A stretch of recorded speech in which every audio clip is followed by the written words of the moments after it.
माँ का घर एक इमोशनल कहानी। कितनी अजीब बात है ना। कहने को तो हम एक मॉडर्न सोसाइटी में रहते हैं, पर समलैंगिक समानता और महिलाओं के स्वावलंबी होने की बात आती है तो आज भी हमारी ये मॉडर्न सोसाइटी समाज, संस्कृति और लोग क्या कहेंगे ये ऐसे रूढ़िवादी सोच के तले दब जाती है। बस इसी सोसाइटी का हिस्सा है मेरे आज की कहानी का किरदार, पायल। मेजर विजय और विभा तिवारी की बड़ी बेटी। कहने को तो वह बड़ी थी, पर लाड दुलार बिल्कुल छोटे बच्चे की तरह मिलता था उसे। अपने घर में उसका छोटा भाई भी उससे बिल्कुल छोटी बच्ची की तरह प्यार करता था। बचपन में ही सबकी पसंदीदा थी और उसका टेडी बियर जैसा गोलू मोलू वाला लुक उसे और क्यूट बना देता। पापा की परी और माँ के दिल का टुकड़ा। पायल एक परफेक्ट ऑलराउंडर थी। पढ़ाई, सिंगिंग, डांसिंग, डिबेट सब में अव्वल। बचपन से ही पायल ने यही देखा था कि जाना था कि वो उसका भाई दोनों ही अपने माँ बाप के लिए एक समान है।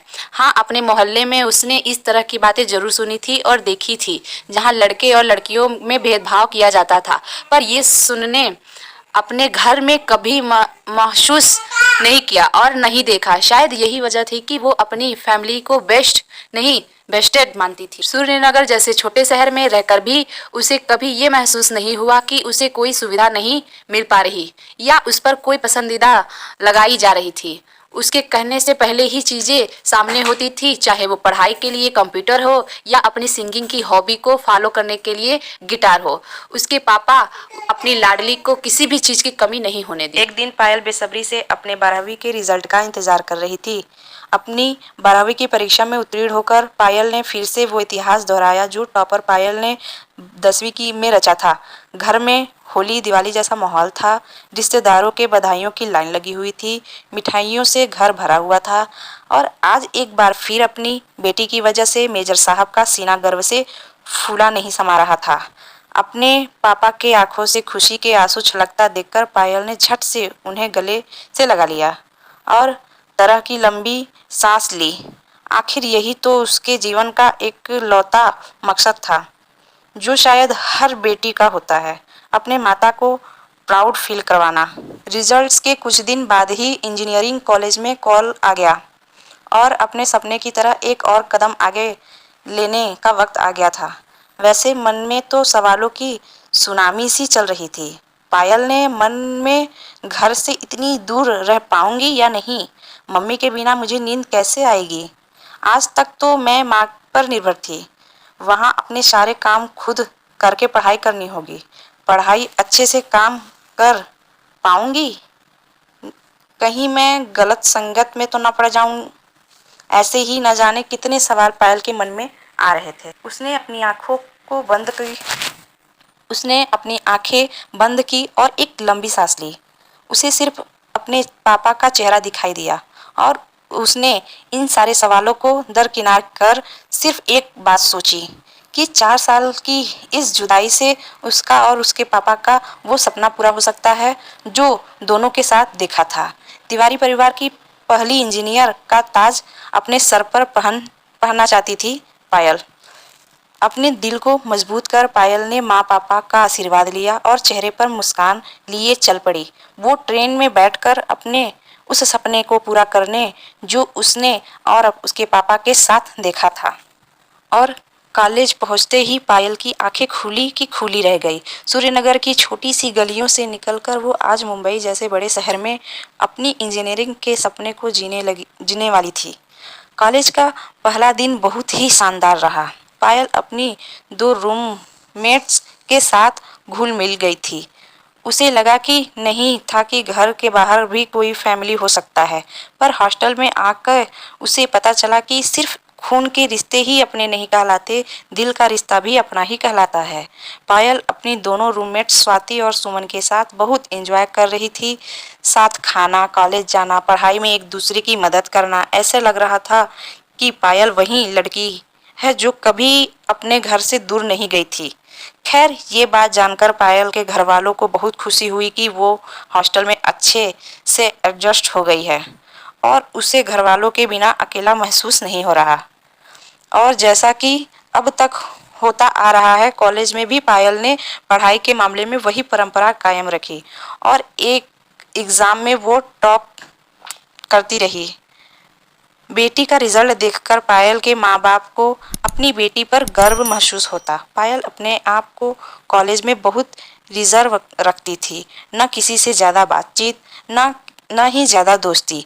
कॉलेज के हॉस्टल और रूममेट्स के साथ थोड़ा हंसी मजाक। अपने कॉलेज में पायल की छवि एक पढ़ाकू और काम बोलने वाली लड़की। लोग अक्सर उसके पास तभी जाया करते थे जब किसी को कोई नोट्स चाहिए होता था। पायल अपनी इस छोटी सी दुनिया और दो दोस्तों सुमन और स्वाति के बीच बहुत खुश थी। और देखते ही देखते प्लेसमेंट का दिन भी आ गया। वो दिन जिसके लिए सभी स्टूडेंट्स हर सेमेस्टर में जी जान से पढ़ाई करते थे ताकि एक अच्छी सी कंपनी में उसको नौकरी मिल जाए। और प्लेसमेंट के रिजल्ट फिर से ऐतिहासिक थे। हो भी क्यों ना, इस साल पायल जैसी होनहार लड़की को प्लेसमेंट भी बैठी थी, जो कि बचपन से ही रिकॉर्ड बनाने के लिए मशहूर थी। जहां बाकी स्टूडेंट एक ही कंपनी में नौकरी पाके पहले नहीं समा रहे, पायल के पास 3-4 कंपनियों का जॉब ऑफर था। उसके आंखों में पानी भर आया था। वो सपना जो पायल और उसके पापा ने साथ देखा था, साकार हो गया। वो कॉलेज में दौड़ती भागती हॉस्टल आई और फ़ोन करके जैसे ही खबर अपने पापा को सुनाई, मेजर साहब की खुशी का ठिकाना न रहा। उन्होंने पायल को ज़ोर से शाबाशी देते हुए कहा, जियो बेटा। पायल को उसके दोस्त, क्लासमेट, प्रोफेसर और रिश्तेदार बधाई देते हुए नहीं थक रहे थे। और देखते ही देखते अपनी डिग्री पूरी होते ही पायल को कंपनी से ज्वाइनिंग लेटर आ गया और फिर वो चल पड़ी अपने सपनों की ओर ऊंची उड़ान देने। माँ बाप खुशी के फूले नहीं समा रहे थे। आखिर बेटी इंजीनियर साहब जो बन गई थी। अभी पायल के पंख फैलाने शुरू ही नहीं हुए थे कि तभी उसके लिए शादी का रिश्ता आ गया। ये बात चौंकाने वाली जरूर थी, पर उससे भी ज़्यादा दुख के बात यह था कि उसने माँ बाप ने भी उसके लिए हामी भर दी थी। हालांकि सिर्फ नाम के लिए ही सही, उससे उसकी मर्जी पूछी जरूरी नहीं समझी। पर एक ऐसी लड़की जो हमेशा अपने माँ बाप की हाँ में हाँ मिलाती आई, वह यहाँ न नहीं कह पाई। शायद वो अब भी गलत फैमिली में जी रही थी कि जिस तरह बचपन में ही बिना कुछ बोले ही उसके हर इच्छा को समझ ली जाती थी, शायद इस बार भी लोग समझ लें। फिर किस्मत में को शायद कुछ और ही मंजूर था। पायल जब तक इस स्थिति को कुछ हल निकालती, तब तक उसकी शादी हो चुकी थी। वो घर जो उसका अपना था, जहाँ उसका बचपन बीता था, जहाँ वो बड़ी हुई थी, वो घर अब उसका अपना ना रहा। अब वो घर उसके माँ का घर बन चुका था और उसका ससुराल जो उसके लिए बिल्कुल नया था, एकदम अनजाना सा, ये अब उसका अपना हो चुका था। ये पहेली पायल के लिए अजीब तो थी, पर अब वो उसमें उलझी ही जा रही थी। शादी के बाद जैसे चीज़ें अचानक से बदल गई थी, उसे ऐसा लगने लगा था जैसे उसकी डिग्री, पढ़ाई, उसका इतना गुणी होना, सिंगिंग, डांसिंग, पेंटिंग, ये सब में अव्वल आना, इतनी अच्छी नौकरी करना उसके ससुराल वालों के लिए कोई मायने नहीं रखता था। आज हम भले ही खुद को कितना ही मॉडर्न क्यों ना बना ले, पर एक बेटी और एक बहू को कभी भी एक समान दर्जा नहीं मिल सकता। आज भी एक बहू चाहे कितनी ही गुणी क्यों ना हो, उसका आकलन इसी बेसिस पे किया जाता है कि वह खाना कितना अच्छा बना सकती है, रसोई में निपुण है या नहीं, घर कितने अच्छे से संभाल सकती है। आज भी एक बहू को आम आदमी से ज़्यादा ज़रूरी हमारे समाज के लिए यही है कि वो कितने कम पैसे में घर का खर्चा चला सकती है, घर वालों का ध्यान और ज़रूरतों का ध्यान कितने अच्छे से रख सकती है।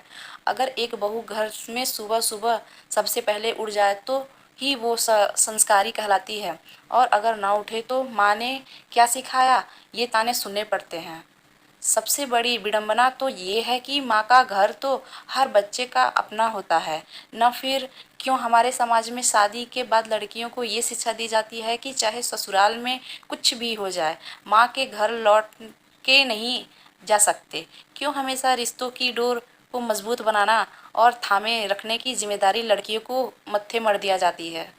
आज के लोग जब जेंडर इक्वेलिटी की बात करते हैं तो हमेशा ये पहलू उनके एनालिसिस को शामिल क्यों नहीं होता। हमेशा पायल जैसी लड़की को सुपर क्यों करना पड़ता है। क्यों अपने शादी से पहले अगर एक लड़की अपने करियर जिससे संवारने में उसे अपनी आधी ज़िंदगी गुजार दी, वो अहमियत दे तो उसे ओवर एम्बिशियस होने के ताने सुनने पड़ते हैं।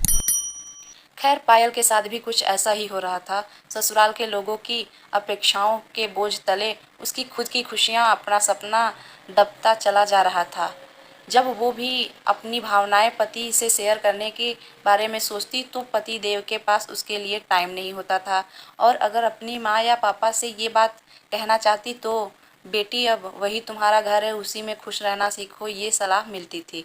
आखिर इस घुटन की जिंदगी से तंग आकर पायल ने एक दिन बहुत हिम्मत जुटाकर एक फैसला लिया कि अब नहीं, अब वो उस गलती को नहीं दोहराएगी जो वो बचपन से करती आई है। अब वो दूसरों को खुश रखने के लिए नहीं, अपनी खुशी के लिए जिएगी। वही करेगी जो उसके मन को अच्छा लगे, जो उसके सपने हों। जिंदगी भगवान ने एक ही दी है और बहुत किस्मत से इंसान के रूप में हम धरती पे आए हैं। जब भगवान ने ही कोई बंधन में नहीं रखा हम इंसानों को, तो फिर क्यों हम खुद को बांध कर जीवन जीते हैं। पायल ने अपना सामान पैक किए और चल पड़ी अपने सपनों को साकार करने। हर बंधन को तोड़कर अब वो वहाँ रहेगी जहाँ उसका घर हो, खुद का घर, न ससुराल न ही माँ का घर, जिससे हर लड़की की न जाने कितनी यादें जुड़ी होती है, पर वो कभी उसका अपना नहीं कहलाता, कभी उसका अपना नहीं हो पाता। कभी कभी बस यही सोचती हूँ कि काश हमें इतने मॉडर्न हो सके कि एक बेटी को कभी ये फील ना हो और ना ही कभी ये सुनना पड़े कि वो घर जहाँ उसने जन्म लिया, पली बड़ी हुई, जीना सीखा, जीने का ढंग सीखा, वो सिर्फ माँ का घर है।